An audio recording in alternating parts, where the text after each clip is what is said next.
if you have carrot pulp from your carrot juice, don't throw it out just yet. You can make yourself a yummy lunch that looks just like this.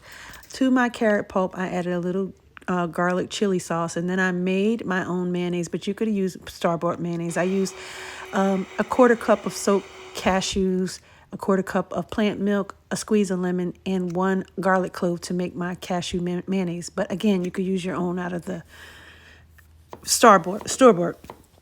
And I mixed all of that to my tuna, and I added in some cucumbers, some seaweed salad, and also some seaweed chips, all for like a nice little Asian tuna salad. Now, if you don't want to go with the Asian twist, you can just make this tuna salad the way you would normally make tuna salad, like with relish and mustard and whatever you would do, celery, into a tuna salad, and it still makes a very yummy tuna salad.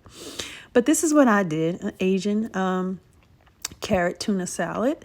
And it had a nice little dipping sauce and my seaweed chips. And it was a really great, quick, easy lunch. So don't throw out that carrot pulp just yet. Put it in a Ziploc, save it in the fridge, and then you can make a salad out of it later. You can even put it into sushi.